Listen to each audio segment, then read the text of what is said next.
Family and fellow soldiers, I'm the Professor, and this is the Moment of Truth. There's a woman on TikTok who's doing a social experiment where she is calling churches to ask about baby formula to see if any of them will actually help them out. And she called a mosque, and they actually would help them out, while none of the churches. And this doesn't surprise me as a pastor, and I talk a lot about Muslim zakat. It's one of the 5 pillars of Islam, where Muslim communities and Muslims are obligated to provide charity to the community.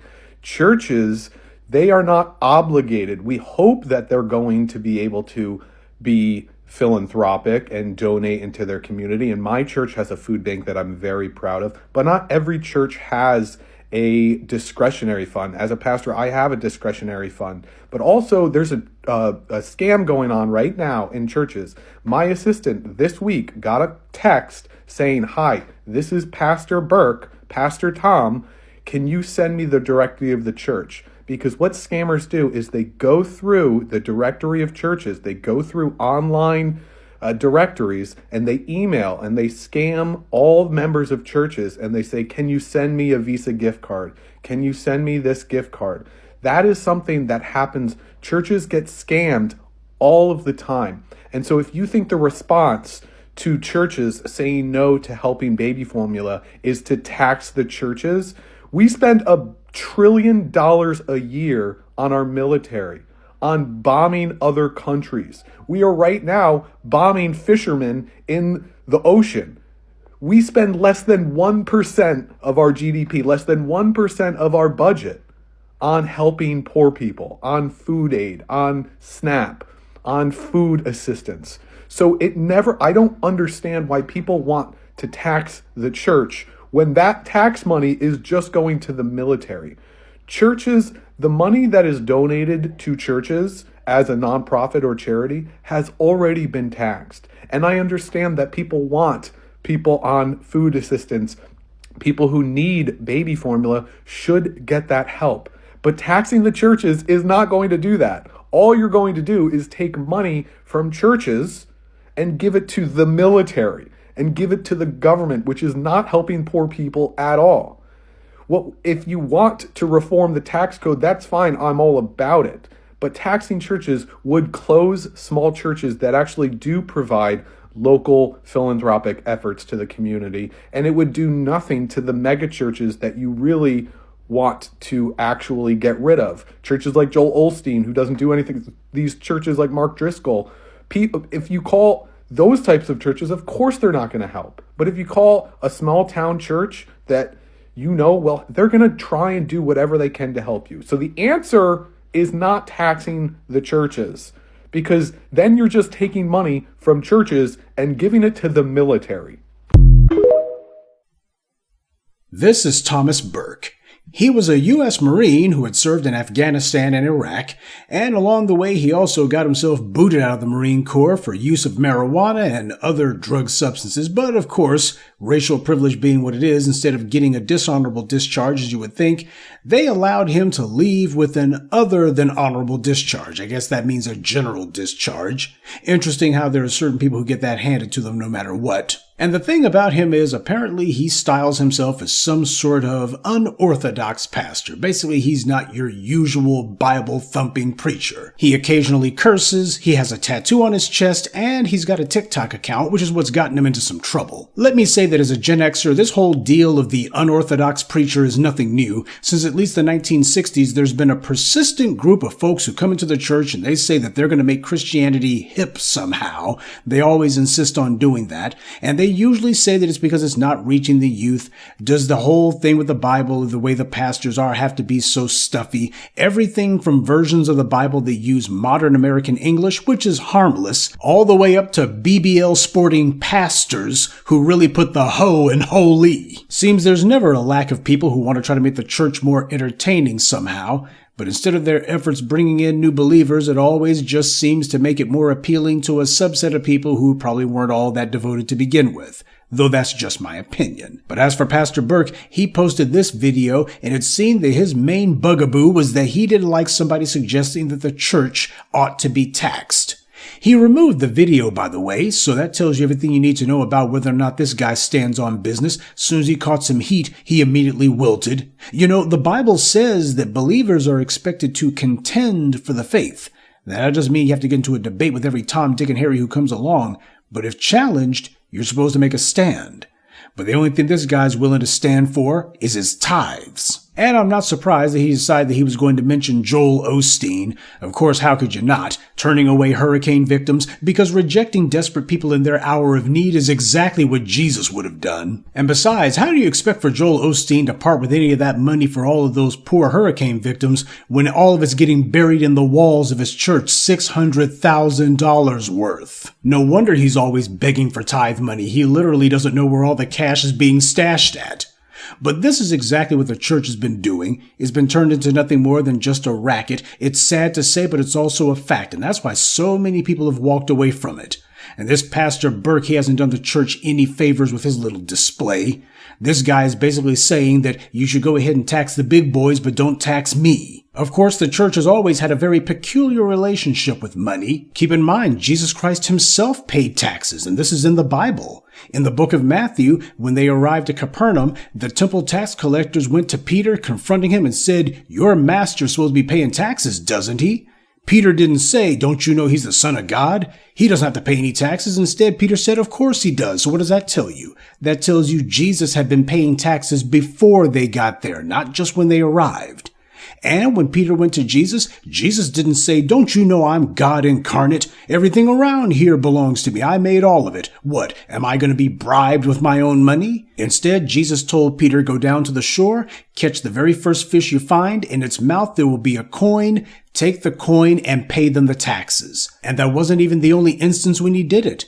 In the same book of Matthew, when the Pharisees tried to trap him, another debate about whether or not the church should pay taxes, they asked him, "Is it right to pay the imperial tax to Caesar or not?" They were directly asking him, "Is it right for the church to do so, yes or no?" And that was when Jesus famously said, "Render unto Caesar what is Caesar's, and render unto God what is God's." That is what the Son of God himself said about paying taxes. He didn't say the church pays no taxes. We're above all that. On 2 separate occasions, you had people who came up to them asking, "Do you guys not pay any taxes?" And in the second instance was the Pharisees directly saying, "Is it right or wrong for us to do so?" They were asking, should we even be paying taxes? Just as a hypothetical. And in both cases, he said yes, not because paying taxes is holy or because the government is holy, but he was saying that basically you live in this world, and that being the case, if you're under the aegis of this particular government, yeah, if there's taxes to be paid, you pay it. Even the church does that. But the problem happens to be, as far as these pastors are concerned, the church is a business. And having that tax-free status, that's just too good for them to give up. All of these preachers out here, they should have spent more time reading the Bible, especially the part that says the love of money is the root of all evil. Because no matter how much they have, it's never enough. The person who presented the challenge that this Burke character got all bent out of joint about, she wasn't wrong. And she was talking about baby formula, for God's sake. A church that makes excuses when asked about its charitable works, a church that gives excuses when asked if they would give baby formula, that's not someone setting a trap for the pastor, but that's how he reacted to it. It's a trap. That's someone asking if the church's words and its deeds occupy the same space, and apparently he felt threatened by it, because instead of scapegoating and throwing up claims about scammers, what he should have done is say that if the church has the baby formula on hand, they should go ahead and give it, and if they don't, then they should point the person asking about the baby formula to another place where they can potentially get it. But I find it very telling that this guy chose to get so selectively indignant simply because somebody asked, hypothetically, whether or not these guys would donate baby formula. His response, "It could be a trick. We don't know if it's a trick or not." But even then, instead of his response being, "Well, we can't just make donations to any old Joe who comes along. We would need to ask some questions just to make sure that this is a legit charity or what have you. Make sure it's not a scam." Instead, he's sitting here acting as if everybody who shows up, they're just trying to trick the church out of their very precious baby formula. Who's running around trying to do that? Also, his line about the money given to the church has already been taxed. Well, using his logic, the money that people pay to Walmart, or any other business for that matter, that's already been taxed too. Payroll tax, income tax. So why should they pay sales tax on their purchases too? Using his logic, Shouldn't businesses also be tax exempt to that extent? People have already paid taxes on it. Why should they pay taxes at the cash register too? You know, guys like this, they make the best argument in the world for bypassing the church entirely and just going straight to a real charity instead. At least then you wouldn't be made to sit through a sermon before they give you the baby formula. This guy's inconsistency seems to be why he felt compelled, indeed convicted, to take this video down, and he made his entire TikTok account private. There's nothing in the Bible that sanctifies the church not paying taxes. As I've shown, the Bible preaches exactly the opposite. The church is expected to pay taxes. Render unto Caesar.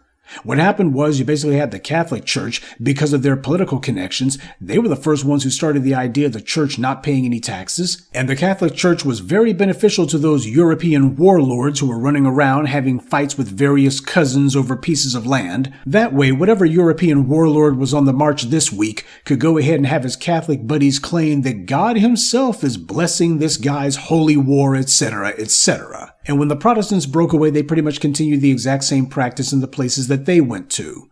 Churches saying that we should be exempt. And in the United States, because there is no official state religion, this concept applies to all spiritual denominations and churches and religions and such. They can all go ahead and say, me too. But as with so many other things, if you really want to find out what these men of God truly believe, go ahead and tell them that it's going to cost them money. It's real easy to talk a good game about storing up riches in heaven, but as Joel Osteen showed, a lot of these guys are storing their riches right here on earth. And while these men don't fear hellfire or the displeasure of God himself, it seems the one thing that these guys are truly afraid of is that they're actually going to be made to part with even one coin of their fortunes. That seems to be the thing that scares them. That's what bothers them. That's a large part of why so many churches have taken a soft line on moral issues. They're scared that the tithe money is going to dry up, or in some cases, if they start talking about LGBT issues, they're terrified that at some point, churches are going to have their tax-free status stripped away from them. As ridiculously lucrative as these churches have become, that seems to be the only thing that they're afraid of. That's what they're truly scared of. They don't care about losing souls, but they do care about losing money. Alright, now all that said, there is one other reason that I felt a calling, you could say, to make this the subject of this morning's briefing. Outside of a couple of places on social media, you probably haven't heard much about Pastor Burke and his hot take, now have you? Now for years, we've had the white media give us chapter and verse whenever there was a black pastor who said something about money.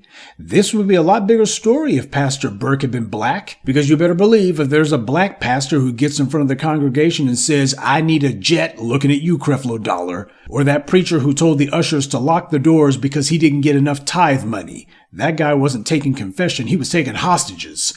And more recently, you had that Detroit pastor who publicly castigated a woman because she only gave him $1,200 when he explicitly told everybody that he wanted the $3,000 and up donors to come first. And sure, the behavior of these pork chop preachers and pulpit pimps is egregious. But do you truly believe that God himself would somehow assign a higher value to their sin than to what Pastor Burke is doing? It's not the amount of the money being coveted that matters. It's the fact that they covet it at all. But this story should be a bigger one. If you're going to be giving all that column space and airtime to some black preacher who's doing something that's out of pocket, this guy ought to go on the list as well. But then again, you never hear about it, and we all know why. If it's something negative, the white media ignores it unless they spy an opportunity to make a black person into the face of it. That's the white media's entire mission. Because under any other circumstances, the only thing we'd be hearing about Pastor Burke during his time in the military would be how he came to be out of the military. How did he get kicked out? Oh, this guy was doing drugs and all the rest of it. This man doesn't need to be behind a pulpit. He may need to be behind bars. That's what the white media narrative would be if he was black. You'd have the left-wing big mouths on cable who would be making special segments about him saying this is the hypocrisy of the church that we could all do without. Because if the only time that they choose to actually report on this kind of thing from a white pastor is if it's Joel Osteen, oh, you got to be pretty much the biggest church in America for them to actually feel that they should report on it, then what that means is these crooked pastors, they're not the only ones whose morality is lacking. Just keep this story in mind. If somebody were to call themselves trying to wash your face, telling you that black pastors are crooked and this, that, and another, that black preachers are so money-grubbing, just remember Pastor Thomas Burke.